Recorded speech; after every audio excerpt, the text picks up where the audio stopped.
आज हम लोग विद्युत चैप्टर के बारे में पढ़ेंगे, जो कि आपके फिजिक्स का 12वां चैप्टर है साइंस में, विद्युत इलेक्ट्रिसिटी। उसमें सबसे पहले आपकी हेडिंग आती है विद्युत आवेश। चलिए विद्युत आवेश को पढ़ने से पहले उसके इतिहास के बारे में थोड़ा सा देख लेते हैं।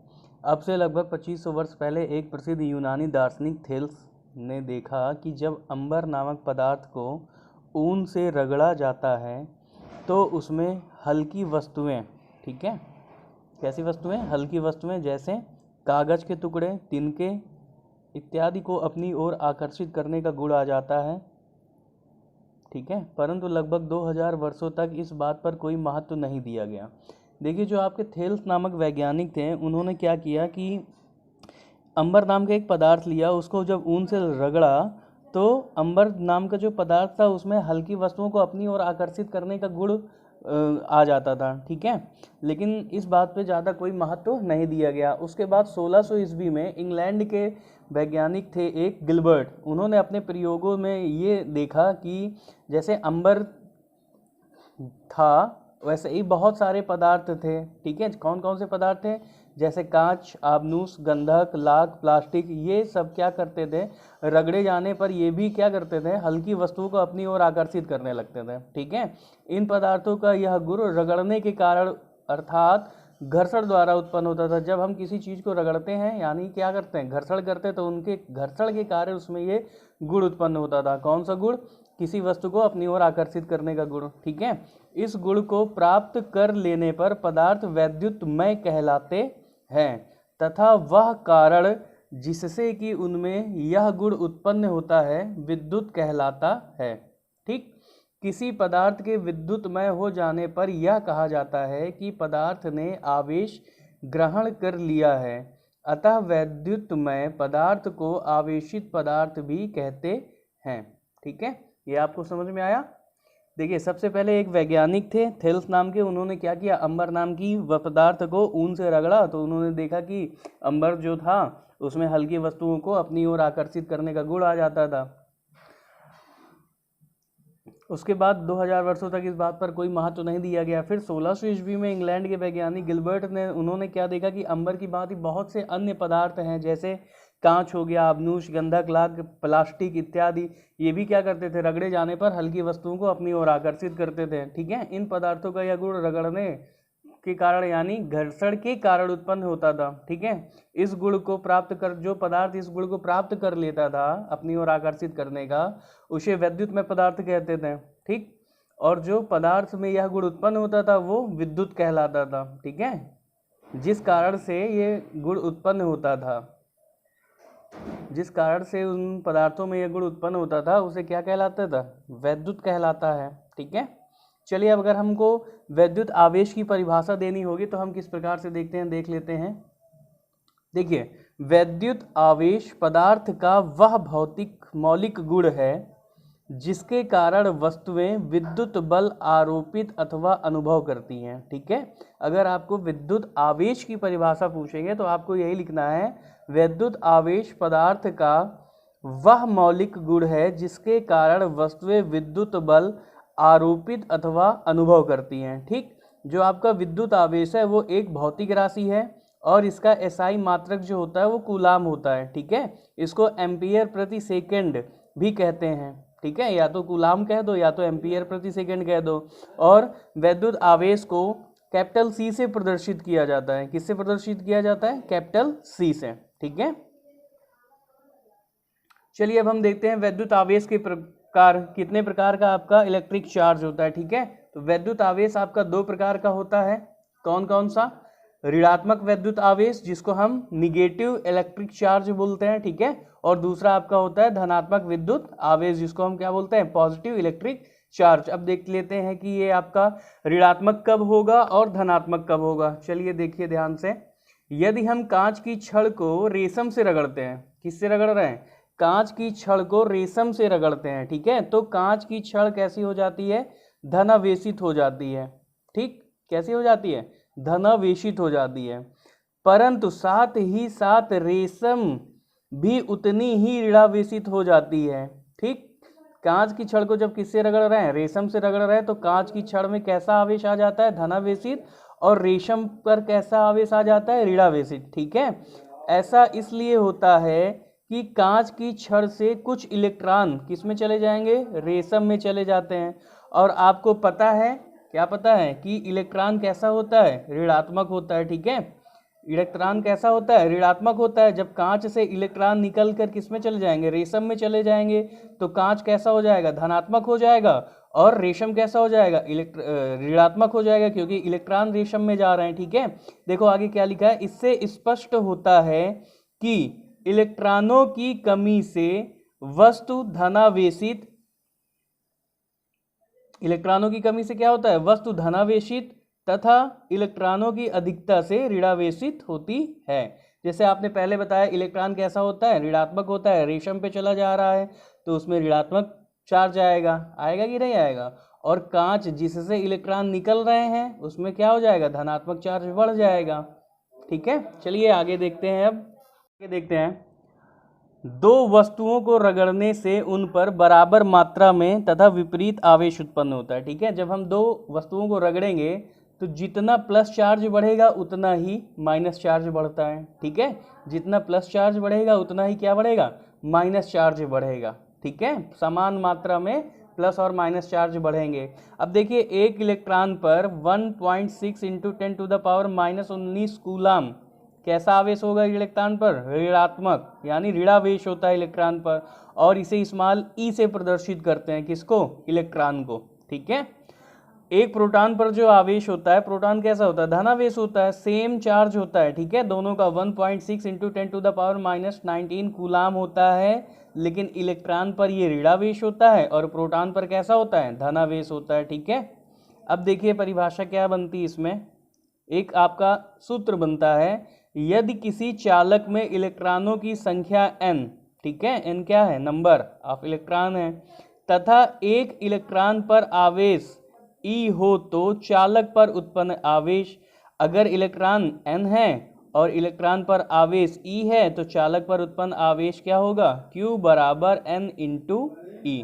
ठीक है, अब आवेश को बेटा Q से भी प्रदर्शित करते हैं, पीछे आपने पढ़ा था कैपिटल C, इसको Q से भी प्रदर्शित करते हैं। ठीक है, तो Q बराबर n × E, ये बहुत ही जरूरी है आपका, आगे सवाल हम लोग पढ़ेंगे तो उसमें भी ये आएगा।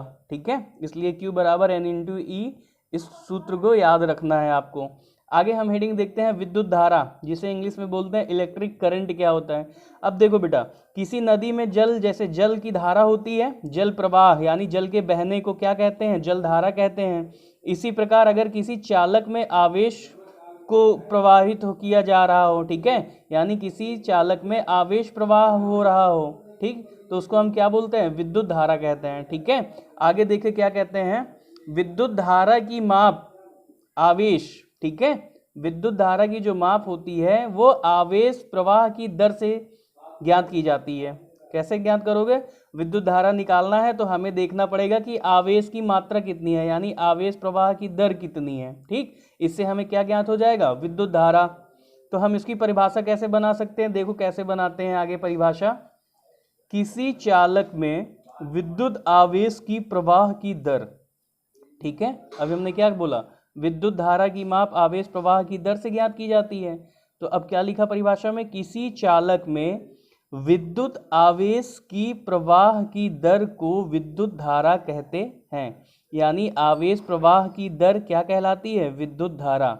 वैसे ही हमने परिभाषा बनाई है, किसी चालक में, ठीक है, जहां करंट आपका चल रहा है, किसी चालक में कितना आवेश प्रवाहित हो रहा है, ठीक है, समय के साथ साथ कितना आवेश प्रवाहित हो रहा है, उसी की मात्रा क्या कहलाती है, विद्युत धारा कहलाती है। ठीक, परिभाषा बहुत ही आसान है, एक बार आप पढ़ेंगे याद हो जाएगा, और आप नोट से इसी को देखकर बना सकते हैं। ठीक है, किसी चालक में विद्युत आवेश की प्रवाह की दर को विद्युत धारा कहते हैं। ठीक, अब आगे देखिए, यदि किसी चालक में t समय में, कितने समय में, t समय में Q आवेश प्रवाहित हो तो चालक में प्रवाहित धारा, यानी हमें धारा निकालनी है, क्या होगी धारा, कैपिटल I से प्रदर्शित करते हैं। देखो विद्युत धारा को कैपिटल I से प्रदर्शित करते हैं, I बराबर क्या हो जाएगा, आवेश की प्रवाह, यानी Q क्या है, आवेश प्रवाहित कर रहे हैं, और किसमें, दर का मतलब हमेशा बटे होता है, बटे किसके बटे में होगा, ये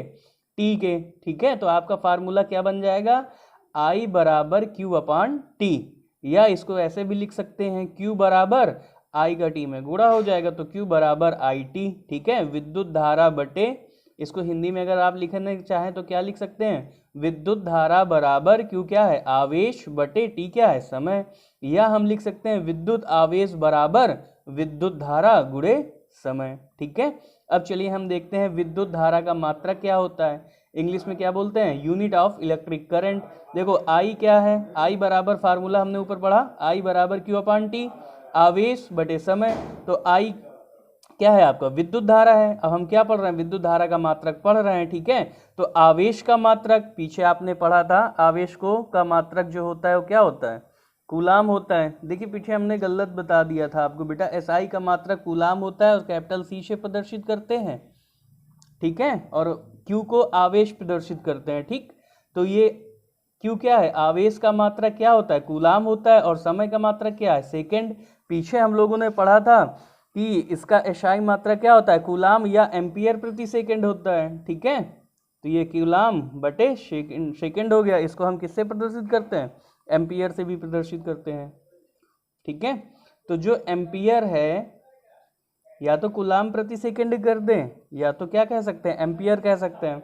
तो जो एम्पियर है इसको हम कैपिटल A से प्रदर्शित करते हैं, ठीक है। कैपिटल A से क्या प्रदर्शित करते हैं, एम्पियर को कैपिटल A से प्रदर्शित करते हैं। अब देखते हैं विद्युत धारा की जो दिशा होती है वो क्या होती है, ठीक है। चलिए बहुत इंपॉर्टेंट है ये, आपका 2 नंबर का क्वेश्चन पूछा जा सकता है, विद्युत धारा की दिशा। चलिए ध्यान से देखिए, विद्युत धारा की दिशा इलेक्ट्रॉन के बहने की दिशा के विपरीत होती है, यानी जिस दिशा में आपके इलेक्ट्रॉन चलेंगे विद्युत धारा उसके विपरीत दिशा में होगी, ठीक है। अभी मान लीजिए कि आपका इलेक्ट्रॉन इस दिशा में जा रहे हैं, बाईं ओर जा रहे हैं, ठीक है, तो विद्युत धारा किस तरफ जाएगी, दाईं ओर जाएगी, ठीक। अर्थात धनात्मक आवेश के प्रवाह की दिशा को विद्युत धारा की दिशा मानते हैं, यानी इलेक्ट्रॉन जिस तरफ जाएंगे उसके विपरीत दिशा में क्या जाएगा, आपका विद्युत धारा की दिशा होगी, ठीक है। ये याद रखिएगा, स्टार है, मोस्ट इंपॉर्टेंट टॉपिक है ये, कि विद्युत धारा की जो दिशा होती है वो इलेक्ट्रॉन के दिशा के विपरीत होती है, ठीक है। कैसी होती है, इलेक्ट्रॉन के दिशा के विपरीत। चलिए अब हम आगे का टॉपिक देखते हैं, मोस्ट इंपॉर्टेंट है आपका ये 1 एम्पियर की परिभाषा, ठीक है। देखिए विद्युत धारा बराबर क्या होता है, आवेश बटे समय, यानी I बराबर Q अपान टी होता है। अगर हम T को 1 सेकेंड ले लें, ठीक है, और Q को 1 कूलाम ले लें, आवेश को किस में नापते हैं, कूलाम में, समय को सेकेंड में, ठीक है। तो आपका क्या हो जाएगा, I बराबर 1 सेकेंड बटे 1 कूलाम बटे 1 सेकेंड, और एक क्या आ जाएगा, 1 एम्पियर आ जाएगा। क्यों, क्योंकि विद्युत धारा को किस में नापते हैं, एम्पियर में। अब इसकी हम परिभाषा कैसे देंगे, देखिए ध्यान से, यदि किसी परिपथ में 1 सेकेंड में कितना आवेश प्रवाहित हो रहा है, 1 कूलाम, कितने सेकेंड में, 1 सेकेंड में। यदि किसी परिपथ में 1 सेकेंड में 1 कूलाम आवेश प्रवाहित हो, ठीक है, तो विद्युत धारा कितना आया है, 1 एम्पियर, तो परिपथ में प्रवाहित विद्युत धारा 1 एम्पियर होती है। बहुत ही महत्वपूर्ण प्रश्न है ये, और बोर्ड पेपर में पूछा जाएगा, अक्सर पूछा जाता है, ठीक है। परिभाषा क्या हुई, और आपको ये पूरा लिखना पड़ेगा जब ये 1 एम्पियर की परिभाषा आती है, ठीक है। विद्युत धारा बराबर क्या होता है, आवेश बटे समय, आवेश को Q से प्रदर्शित करते हैं, समय को T से, और यदि T बराबर 1 सेकेंड हो जाए, Q बराबर 1 हो जाए, तो I बराबर 1/1 हो जाएगा, ठीक है। तो क्या हो जाएगा, I का मान आ जाएगा 1 एम्पियर। यदि किसी परिपथ में 1 सेकेंड में 1 कूलाम आवेश प्रवाहित हो तो परिपथ में प्रवाहित विद्युत धारा कितनी होती है, 1 एम्पियर होती है। चलिए अब हम आगे देखते हैं विद्युत परिपथ क्या होता है, ठीक है, और विद्युत धारा की माप कैसे कर सकते हैं हम लोग, ठीक। चलिए ध्यान से देखिए, सबसे पहले देखिए ये फिगर हम देखते हैं, ठीक है। ये क्वेश्चन भी पूछा गया है पेपर में, विद्युत धारा की माप कैसे की जा सकती है। चलिए ध्यान से देखिए, ये हमने ये विद्युत परिपथ बना हुआ है पूरा, ठीक है। क्या बना हुआ है, विद्युत परिपथ बना हुआ है। एक सेल है, प्लस माइनस चार्ज है, सेल से जुड़ा हुआ एक प्रतिरोध है, प्रतिरोध में आपका एक अमीटर लगा हुआ है, साथ में आपकी कुंजी है, ठीक है। चलिए अब देखते हैं डिफिनीशन, परिभाषा क्या है, थ्योरी। किसी विद्युत धारा के सतत बंद परिपथ को विद्युत परिपथ कहते हैं, ठीक है। किसी विद्युत धारा के सतत बंद परिपथ को विद्युत परिपथ कहते हैं। अब देखिए एक चारों तरफ से बंद है, कहीं भी ब्रेक तो नहीं है, नहीं है, चलो ठीक है। यहाँ एक विद्युत परिपथ आरेख प्रदर्शित किया गया है। देखिए ये विद्युत परिपथ का आरेख प्रदर्शित किया गया है, ठीक है, जिसमें क्या किया गया है, जिसमें एक सेल, एक प्रतिरोध, एक अमीटर तथा प्लग कुंजी जुड़े हैं। एक आपका सेल हो गया, एक प्रतिरोध हो गया, एक अमीटर हो गया, एक क्या हो गया, कुंजी हो गया। आगे देखिए क्या लिखा है हम लोगों ने, किसी विद्युत परिपथ में विद्युत धारा की माप अमीटर नामक उपकरण से की जाती है। ये क्वेश्चन बेटा आपका शॉर्ट में भी आ सकता है कि विद्युत धारा की माप किस यंत्र के द्वारा किया जाता है, किस उपकरण के द्वारा किया जाता है, तो किससे करते हैं हम, अमीटर से। यानी विद्युत धारा की जो माप होती है वो किससे होती है, वो अमीटर से होती है, ठीक है। आगे देखिए क्या लिखा है, चलिए देखिए, विद्युत परिपथ में विद्युत धारा की जो माप होती है बेटा वो अमीटर नामक उपकरण से की जाती है, ठीक है। किससे की जाती है, अमीटर नाम के उपकरण से, ठीक। धारा मापने के लिए अमीटर का प्रतिरोध के श्रेणी क्रम में इस प्रकार जोड़ते हैं कि अमीटर का जो धन सिरा हो वो धन बिंदु से, किसके, सेल के धन बिंदु से, और ऋण सिरा जो होता है वो सेल के ऋण बिंदु से जुड़ा होता है। तो आप देखिए जो ये फिगर बना हुआ है डायग्राम में, जब आप देखेंगे कि जो ये अमीटर प्लस माइनस चार्ज है, तो प्लस सिरा जो है वो किस में जुड़ा हुआ है, सेल के प्लस सिरे से, और ये जो माइनस सिरा है वो किससे जुड़ा हुआ है, यहाँ से जाके आगे देखेंगे आप तो ये माइनस सिरे से जुड़ा हुआ है, ठीक है। अब देखिए आगे, परिपथ में विद्युत धारा के सेल के धन सिरे से सेल के ऋण सिरे तक प्रतिरोध और अमीटर से होकर विद्युत प्रवाहित होती है, ठीक। तो ये जो सेल है आपका, यहाँ के प्लस चार्ज से विद्युत धारा प्रवाहित होगी, प्रतिरोध में जाएगी, उसके बाद अमीटर में जाएगी, फिर होते हुए कुंजी से होते हुए ये आपका फिर से सेल के माइनस चार्ज में पहुंच जाता है, माइनस सिरे में, ठीक। आगे देखिए, जब कुंजी के को चलाते हैं तो परिपथ में क्या होने लगती है, विद्युत धारा प्रवाहित हो जाती है। क्या हो जाती है, विद्युत धारा प्रवाहित हो जाती है तथा अमीटर का संकेतक घूमकर स्थिर हो जाता है। अब अमीटर की धारा की माप सीधे एम्पियर में पढ़ लेते हैं, ठीक है। तो फिगर में देखिए, जब हम ये कुंजी है यानी बटन है, बटन को ऑन करेंगे तो परिपथ हमारा क्या हो जाएगा, पूर्ण हो जाएगा। सेल से प्लस चार्ज से करंट निकलेगा, प्रतिरोध में जाएगा, प्रतिरोध से अमीटर में जाएगा, अमीटर से होता हुआ कुंजी में जाके दोबारा सेल में पहुंच जाएगा। तो ये सर्किट क्या हो जाएगा, आपका पूरा हो जाएगा। अच्छा, जब ये अमीटर में पहुंचेगा, अमीटर में प्लस चार्ज माइनस चार्ज लेके प्लस चार्ज से होता हुआ पहुंचेगा, ठीक है। तो अमीटर में एक एरो लगी होती है, तीर टाइप का लगा होता है, संकेतक जिसको बोलते हैं, ठीक है। वो क्या होता है, घूम कर जहाँ भी उसके जितना भी करंट आ रहा है उसमें रीडिंग होगी, 1 2 3 4 5 लिखा होता है। जैसे आपने स्टेपलाइजर देखे होंगे वैसे ही इसमें होता है, ठीक है। स्टेपलाइजर जैसा सेम ही है, ये स्टेपलाइजर ही मान लीजिए इसको। तो उसमें भी क्या होता है, एम्पियर में लिखा होता है, ठीक है। एम्पियर में लिखा होता है, तो जितना भी करंट आ रहा होगा वो उतने में क्या करेगा, उसको तीर जो होती है वो घूम के उतने में रुक जाएगी, ठीक। और जो मात्रक उसका होता है एम्पियर में ही गणना की जाती है, ठीक है। तो आपका जो ये संकेतक होगा, इसमें आपके जो ये सेल से विद्युत प्रवाहित हो रही होगी, उस कितनी विद्युत प्रवाहित हो रही है वो आपके एमीटर में दिखाई देगा, ठीक है। अगर आपको वीडियो पसंद आया हो तो चैनल को सब्सक्राइब करें और वीडियो को लाइक करें। ऐसे ही आगे आने वाले वीडियो को ध्यान से देखें, ठीक है। आपको ये जो टॉपिक आज पढ़ाया गया है इसका नोट्स आपको नीचे डिस्क्रिप्शन बॉक्स में मिल जाएंगे, आप वहां से डाउनलोड करके भी पढ़ सकते हैं। आगे ऐसे ही वीडियो को देखने के लिए आप चैनल को सब्सक्राइब करें। धन्यवाद।